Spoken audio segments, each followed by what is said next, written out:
नमस्कार विद्यार्थी मित्रांनो, वर्तुळ ह्या प्रकरणाच्या अगदी शेवटच्या प्रमेयाला आपण येऊन पोहोचलेलो आहे आणि त्या प्रमेयाचं जे नाव आहे ते स्पर्शिका छेदिका रेषाखंडाचे प्रमेय. याच्या पहिलेचे जे दोन प्रमेय याच्याशी जोडलेले आपण जे दोन प्रमेय शिकलो ते होतं जीवाच्या आंतरविभाजनाचा प्रमेय आणि जीवाच्या बाह्य विभाजनाचा प्रमेय. आता आपल्याला त्याच पद्धतीचं तिसरं प्रमेय शिकायचं आहे, वर्तुळाच्या स्पर्शिका आणि छेदिका रेषाखंडाचे प्रमेय. काय आहे या प्रमेयामध्ये त्याकरता आपण इथे पहिली आकृती काढलेली आहे आणि या पहिल्या आकृतीमध्ये तुमच्या असं लक्षात येईल की आपण जर याचा पक्ष लिहितो म्हटलं तर याच्या पक्षामध्ये काय काय येईल ते बघूया आपण. तत्पूर्वी आपण याचं जे हेडिंग आहे ते लिहू. काय आहे हेडिंग? स्पर्शिका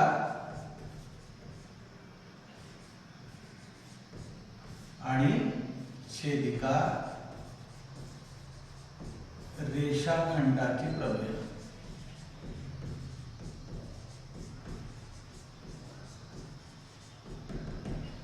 काय दिलाय पक्षामध्ये? आता ह्या दोन गोष्टी मी जोडलेल्या आहेत हे लक्षात घ्या. तुमची मूळची जी आकृती आहे मी छोटी आकृती इथे टाकतो आणि या आकृतीमध्ये आपल्याला वर्तुळाबाहेर एक बिंदू दिला आहे टी. त्या टी मधून आपण एक इथे स्पर्शिका काढणार आहे. टी आहे टी सी. या आकृतीशीच मॅचिंग करणारी मी छोटी आकृती काढतोय आणि या टी मधून आपण एक छेदिका काढलेली आहे वर्तुळाला, जी वर्तुळाला बिंदू ए आणि बी बिंदू मध्ये छेदते आहे. मग एवढंच आपल्याला पक्षामध्ये दिलं आहे आणि तेच आपल्याला फक्त पक्षात लिहायचं आहे. काय पक्ष? की वर्तुळाबाहेरील बिंदू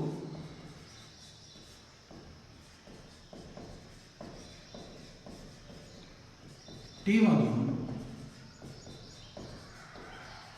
वर्तुळास कोणती स्पर्शिका काढली सांगा? T C. स्पर्शिका कोणत्या बिंदू स्पर्श करते? बिंदू सी मध्ये स्पर्श करते. तसेच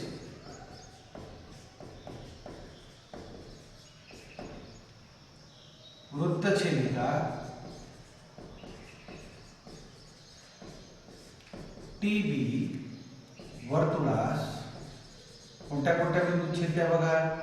बिंदू ए व बी मध्ये छेदते. दरम्यानचा लिहून टाका टी डॅश ए डॅश बी. एवढंच आपल्याला दिलेलं आहे. काय सिद्ध करून दाखवायचं आहे? तर स्पर्शिका खंडाचा वर्ग हा त्या वृत्तछेदिकाचे जे विभाजन आहे टी पासूनच त्याच्या गुणाकाराच्या इतका असतो. हे आपलं साध्य आहे. त्याकरता मग मी काय केलं तर दोन त्रिकोण स्वाभाविकपणे मला तयार करायचे आहेत आणि ते दोन त्रिकोण समरूप आहे दाखवायचे आहेत. समरूप आहे दाखवून त्या समरूप त्रिकोणाच्या संगत बाजू प्रमाणात हे दाखवायचं आहे. तिरकस गुणाकार करायचा आहे आणि मला हे एवढं मिळवायचं आहे. हा माझा टार्गेट आहे. तर सर्वात पहिले मला दोन त्रिकोण तयार करणं भाग आहे. ते दोन त्रिकोण समरूप आहे दाखवणं भाग आहे. समरूप करण्याकरता परत मला कोको कसोटी लावणं भाग आहे आणि मग ते दोन त्रिकोण समरूप झाल्यानंतर त्या संगत बाजू प्रमाणात असतात हे दाखवून मग मला त्या संगत बाजूंचं प्रमाण घेऊन तिरकस गुणाकार दाखवून माझं साध्य मला सिद्ध करायचं आहे. तर हे एवढासा प्रमेय शिकवण्यासाठी मला काय काय आवश्यक आहे माहिती कोणकोणती आवश्यक आहे? मला पूर्वज्ञान कोणकोणतं आवश्यक आहे? तर सगळ्यात पहिले तर मला वर्तुळ म्हणजे काय माहित पाहिजे. बघा, एक छोटीशी गोष्ट शिकायची असेल, छोटासा प्रमेय शिकायचा असेल तर आपल्या ज्या कॉन्सेप्ट आहेत, ज्या आपल्यामध्ये जी माहिती आपण या पूर्वीच्या वर्गांमध्ये शिकलेली आहे ती किती क्लिअर कट हवं आहे. पहिले आपल्याला वर्तुळ म्हणजे काय माहित हवं. नंबर 2 आपल्याला वर्तुळाची स्पर्शिका म्हणजे काय माहित हवं. मग स्पर्शिका नंतर आपल्याला वर्तुळाची छेदिका म्हणजे काय माहित हवं. त्याच्यानंतर आपल्याला त्याचे 2 त्रिकोण कसे तयार करायचे हे माहित हवं. त्या 2 त्रिकोणांमध्ये कोणती समरूपता, कोणता प्रमेय लावायचा, समरूपतेची कोणती कसोटी लावायची हे माहित हवं. त्या समरूपतेची कोको कसोटी कशी असते ते माहित हवं. ते कसोटी लावण्याच्यासाठी आपल्याला 2 कोन एकरूप दाखवायचे आहे. मग त्या 2 कोन एकरूपतेमध्ये हा एवढा भाग सिद्ध करण्याकरता स्पर्शिका छेदिका प्रमेय आपल्याला माहित पाहिजे, आंतरलिखित कोनाचा प्रमेय माहित पाहिजे. आणि मग हे सगळं झाल्यानंतर नंबर 7 मध्ये हे 2 त्रिकोण एकरूप झाल्यानंतर त्यांच्या संगत बाजू प्रमाणात असतात हे लिहिता आलं पाहिजे. आणि प्रमाणात असतात हे लिहिल्यानंतर नंबर 8 वर आपल्याला त्याचा तिरकस गुणाकार करता आला पाहिजे. ह्या छोट्याशा प्रमेयामध्ये एवढ्या सगळ्या गोष्टी आपल्याला पूर्वज्ञानामध्ये माहित पाहिजे, एवढे सगळे कॉन्सेप्ट आपले क्लिअर पाहिजे. आणि एवढं जर सगळं तुमच्याजवळ ज्ञान असेल तर ह्या प्रमेयाला तुम्ही एका 5 मिनिटामध्ये सोडवू शकता. पुढून आता परत आपण आपल्या पक्षाकडे वळूया. काय पक्ष आहे आपल्याला, या छोट्या आकृतीवरून आपण पक्ष लिहिला की वर्तुळाबाहेर एक बिंदू दिलाय टी, त्या टी मधून आपण स्पर्शिका काढली TC, त्याचा स्पर्शबिंदू आहे C. त्या टी मधूनच काढली आपण एक वृत्त छेदिका जी वर्तुळाला A आणि B मध्ये छेदते. दरम्यानता कशी आहे, T पहिली आहे, A नंतर आहे, B नंतर आहे. आणि साध्य काय आहे की स्पर्शिका खंडाचा जो वर्ग आहे तो या विभाजनाचा T पासूनच्या विभाजनाच्या गुणाकार एवढा असतो. या पद्धतीने आपल्याला साध्य आहे. मग सिद्धतेमध्ये आपण पहिली सुरुवात काय करू. सिद्धतेमध्ये आपल्याला सगळ्यात पहिले जी आकृती मी इथे बनवली आहे, 2 त्रिकोण बनवलेले आहेत. छोटा त्रिकोण आहे, या T पासून घेतलेला TCA आणि T पासून घेतलेला TCB, हे 2 त्रिकोण आपले महत्वाचे आहेत. मग ते मिळवण्याकरता मी काय केलं तर मी कोणत्या बाजू जोडली, रेख CA व रेख CB जोडून. हे काय आहे, रचना. एक तर तुम्ही इकडे रचना लिहू शकता किंवा इथे हेडिंग देऊ शकता रचना म्हणून आणि हे लिहू शकता, कसंही चालतंय यार. परंतु लक्षात ठेवायचं रेख CA व CB जोडा असं नाही म्हणायचं, कारण की तुम्ही दुसऱ्याला ऑर्डर नाही देऊ शकत. Because you are solving the example. तुम्ही सोडून राहिले उदाहरण, मग तुम्ही सोडून राहिले तर तुम्ही काय केलं हे तिथे लिहायचं असतं. एखादा गाईडवाला किंवा पुस्तकवाला काय लिहिल की रेख CA व CB जोडा. जोडा म्हणजे काय, तो तुम्हाला मार्गदर्शन करतो, तुम्हाला दुसऱ्याला मार्गदर्शन करताय. भाषेमध्ये थोडंसं लक्षात ठेवायचं. तुम्ही सोडवता म्हणजे तुम्ही काय केलं, जोडून. मग जोडले, कोणते 2 त्रिकोण तयार झाले सांगा. त्रिकोण T पासून घ्यायचे दोन्ही त्रिकोण TCA व त्रिकोण TCB मध्ये, ठीक आहे, TCB मध्ये हे 2 त्रिकोण झाले. आता लिहिताना कशा पद्धतीनं एकरूपता इथे समरूपता लिहिताना कशा पद्धतीनं दरम्यान त्याला येते ते मी तुम्हाला सांगेन. ते इथे एक मुद्दा राहूनच गेला. एवढं सगळं माहिती पाहिजे, लक्षात ठेवा. आता इथे या 2 त्रिकोणांना लक्षात घ्या. पहिला TCA कुठून कुठपर्यंत बघा, TCA दिसला. आणि दुसरा कोणता TCB, हा इथे आहे TCB. म्हणजे पहिला आहे छोटा आणि या छोट्याला धरून दुसरा आहे मोठा, हाचा पूर्ण. हे लक्षात ठेवा. असा जडून असे वेगवेगळ्या चिन्हांनी त्याला दाखवतो. आता तुमच्या असं लक्षात आलं असेल की ह्या दोघांमध्ये T हा जो कोन आहे हा दोघांमध्ये सामायिक कोन आहे. पहिले त्याला लिहून टाका. म्हणून CTA एकरूप कोन TCB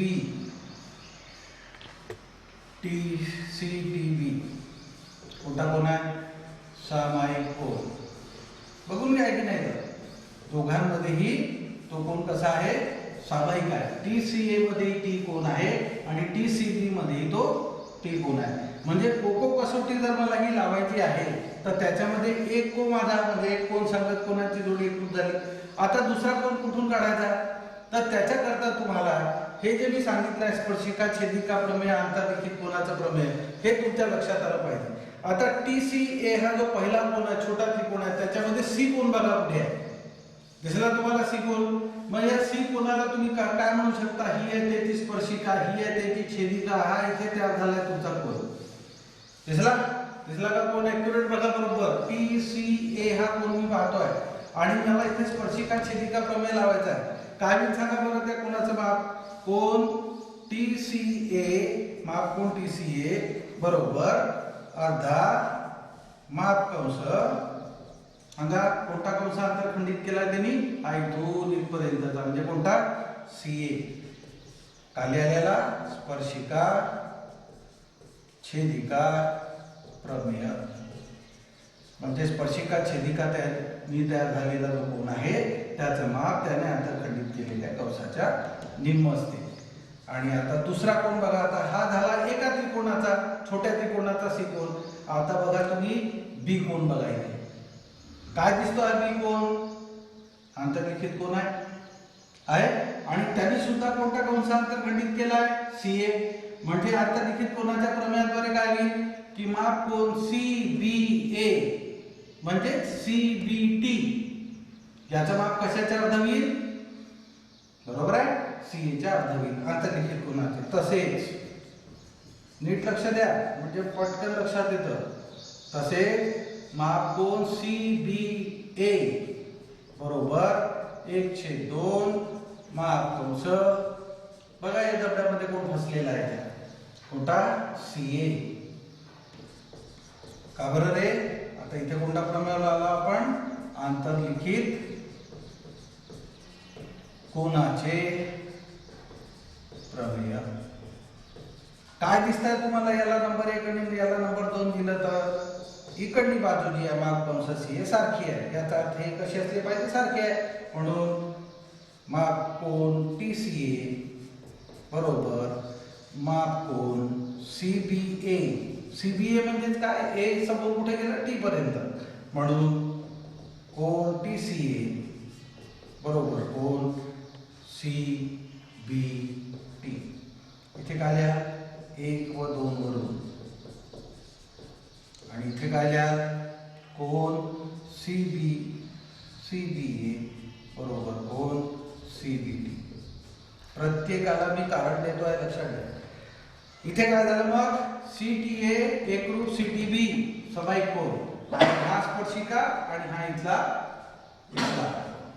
बघून घ्या. आता इथे 3 चिन्ह, इथे 3 चिन्ह, इथे 2 चिन्ह, हा समाईक कोण आणि हे इथे. म्हणून सांगा त्रिकोण TCA एकरूप समरूपी का समरूप त्रिकोण. आता एकाच एक संगत घ्यायची. इकडला छोटा जो त्रिकोण आहे त्याचा T मोठ्या त्रिकोणाच्या T सोबतच आहे म्हणून T घेतला T सोबत. आता C जो आहे तो कोणासोबत आहे? बघा इथला C कोणासोबत होता? B सोबत. म्हणून इथे काय आहे? T हा झाला CB सोबत आणि A कोणासोबत राहील? उरला कोण इथला? सांगा. इथला TCA है ना. मग इथला कोण उरला? दुसरा त्रिकोण कोणता होता आपला? TCB. मग आता कोण उरला? सांगा इथे कोण उरला? इथला C उरला म्हणून इथे लिहायचा C. एकाच एक संगत घेऊ. कोणती कसोटी लागली? को कसोटी. दोन त्रिकोण समरूप झाले. आता आपल्याला पाहिजे ते घ्या. TC छेद आपल्याला इथे TA पाहिजे. TC छेद T बरोबर. इथे TC घेतला इथे काय होईल? TB. इथे TA घेतला इथे काय होईल? TC. कारण समरूप त्रिकोणाच्या संगत बाजू. गुणोत्तर बघा परत कसं घेतलं. इथे याला विसरायचं नाही. हा तुमचा टार्गेट आहे, हे तुमचं लक्ष आहे, हेच मिळवायचं आहे. मग पहिला आपल्याला काय पाहिजे? TC. तो घेतला TC. इथले पहिले 2 घेतले, इथे काय घेतले? पहिले 2. इथे काय झालं मग? TB. इथे झाला TB आणि मग इथे आपल्याला काय घ्यायचं? TA. तर इथे काय होईल आता? TC. इथे पहिले 2, इथे पहिले 2, इथे पहिला तिसरा, इथे पहिला तिसरा आणि आता तिकडे गुणाकार करायचा. TC गुणिला TC बरोबर TA गुणिला TB म्हणून TC चा वर्ग बरोबर TA गुणिला TB. ओके. तर या पद्धतीनं तुम्हाला स्पर्शिका छेदिका रेषाखंडाचा प्रमेय शिकवायचा आहे. आणि त्याला आत्मसात करायचा आहे. आणि परत तुम्हाला सांगतो की एवढा छोटासा प्रमेय शिकायचा जर असेल तर त्याच्यामध्ये एवढ्या सगळ्या गोष्टींची मूलभूत संकल्पना तुमच्या डोक्यामध्ये अगदी क्लिअर कट पाहिजे, अगदी स्पष्ट पाहिजे की वर्तुळ म्हणजे काय, वर्तुळाची छेदिका म्हणजे काय, स्पर्शिका म्हणजे काय, दोन त्रिकोण कोणते तयार करायचे, त्यांच्यामध्ये कोणती समृद्धीची कसोटी लावायची, स्पर्शिका छेदिका प्रमेय कसा घ्यायचा, त्याच्यानंतर अत्यलिखित कोणाचा प्रमेय कसा घ्यायचा, त्याच्यामध्ये दोन त्रिकोण लिहिल्या समरूप आहे सिद्ध केल्यानंतर शिरोबिंदूची एकास एक संगत कशी घ्यायची, संगत बाजूंचं प्रमाण कसं घ्यायचं आणि मग त्याच्यामध्ये तिरकस गुणाकार करून आपलं साध्य कसं सिद्ध करायचं. परत एकदा बघून घ्या, कोणता छोटा त्रिकोण घेतला, कोणता मोठा त्रिकोण घेतला, हे दोन त्रिकोण विसरायचे नाहीयेत तुम्हाला. या दोन त्रिकोणांमध्ये कशा पद्धतीने आपल्याला कोको कसोटी लावायची बघा. पहिला टी हा कोण कसा सामायिक आहे तो बघा. त्यानंतर पहिला जो छोट्या दुसरा त्रिकोण कोण एक रुपया दाखवण्याकरता आपण काय करतोय तर टी सी ए मधला छोटा आणि टी बी सी मधला बी कोण कसा एकच कंसांतर खंडित करताय. पहिले कुठे छेदिका स्पर्शिका छेदिका प्रमेय लावला, दुसरीकडे कुठे अर्थलिखित कोणाचा प्रमेय लावला, दोन कोण कसे एकरूप आहे, संगत कोण एकरूप आहे हे दाखवलं आणि त्यानंतर कोको कसोटी लावली. कोको कसोटीमध्ये त्यांची संगत कशी केली, टी सोबत टी होता, सी सोबत बी होता म्हणून ए सोबत सी झाला. आणि आता आपल्याला जे पाहिजे कोणती प्रमाण घ्यायचं नाही बाजूंचा, आपल्याला जे पाहिजे तेच आवश्यक घ्यायचं. पहिले दोन्हीकडले, पहिले दोन्हीकडले, पहिला तिसरा इथला, पहिला तिसरा इथला, तिरकस गुणाकार केला, टीसीचा वर्ग टी लिहिला टी. या पद्धतीने आपल्याला हा प्रमेय सिद्ध करायचा आहे. या प्रमेयाच्या नंतर आपले ह्या वर्तुळावरचे सर्व प्रमेय सिद्ध झालेले आहेत. हे जे प्रकरण आहे वर्तुळ याच्यामध्ये भरपूर प्रमेय आहे. प्रमेय आहे त्याचे उपप्रमेय आहे. जसं तुम्ही पाहिलं अंतर्लिखित कोणाचा प्रमेय आहे त्याचे 3 उपप्रमेय आहेत. इथे जीवांचं आंतर विभाजन, बाह्य विभाजन आणि स्पर्शिका आणि छेदिकेचं त्या स्पर्शिका खंडाची एकरूपता. ह्या पद्धतीनं इथे भरपूर सारे असे प्रमेय आहेत. तर त्या सगळ्या प्रमेयांना तुम्हाला वेगवेगळे शिरोबिंदू घेऊन सराव करून आपल्याला तुमच्या पद्धतीनं पक्षसाध्य सिद्धता लिहायचा हे लक्षात ठेवा. याच्यावरचे उदाहरण आपण बघूया. आपण या स्पर्शिका छेदिका खंडाच्या प्रमेयावर आधारित एक महत्त्वाचा गणित घेऊया जे तुमच्या सराव प्रश्नसंग्रहामध्ये 3.5 मध्ये 5व्या नंबरचं गणित आहे. का दिलेलं आहे या गणितामध्ये ते महत्त्वाचं आहे. या गणितामध्ये वर्तुळाबाहेर एक बिंदू दिला डी आणि त्या बिंदूतून डी एफ ही स्पर्शिका काढलेली आहे आणि डी ई ही छेदिका काढलेली आहे जी या वर्तुळाला ई आणि जी या बिंदूमध्ये छेदते आहे. या गणितात आणि ह्या प्रमेयाने गणितात थोडासा फरक असा केलेला आहे की ही जी बाजू आपण जोडली होती ती व्यास नव्हती, इथे ई एफ ही व्यास दिलेली आहे. एच मधून चालली, एच हे केंद्र आहे, ई एफ हा व्यास आहे. मग व्यास म्हटला तर तो त्रिज्येच्या दुप्पट राहणार आहे, आर आणि R2 R राहणार आहे. तिथे आपल्याला काय सिद्ध करून दाखवायचं आहे की डीई गुणिला ई जी बरोबर 4R चा वर्ग हे सिद्ध करून दाखवायचं आहे. त्याकरता आपल्याला जे दिसत आहे पहिले तो प्रमेय आपण लावणार आहे. इथे दोन गोष्टी तुम्हाला अगदी स्पष्ट दिसत आहेत. कोणत्या दिसतात दोन गोष्टी, एक आहे इथे स्पर्शिका आणि छेदिका रेषाखंडाचा प्रमेय लागणारा दिसतोय आणि दुसरी इथे काटकोन तयार होणार आहे म्हणजे इथे पायथागोरसचा प्रमेय लावताना दिसतोय. ह्या दोन गोष्टी जर तुम्हाला माहिती असतील तर हे गणित तुम्हाला सोडवता येईल. मग सगळ्यात पहिले आपण आपला अर्धा मार्क पहिले पटकावूया. त्या अर्ध्या मार्कामध्ये तुम्हाला काय लावायचं आहे, स्पर्शिका छेदिका रेषाखंडाचा प्रमेय. काय इथे प्रमेय तर डी एफचा वर्ग बरोबर डी जी गुणिला डीई. डी पासूनच दोन्ही तुकडे घ्यायचे हे लक्षात ठेवायचं. डी जी गुणिला जी असं लिहायचं नाही तर डी पासूनच दोन्ही अंतबिंदूपर्यंत यायचं. डी जी गुणिला डीई डी एफचा वर्ग बरोबर पहिले लिहिलं तुम्ही.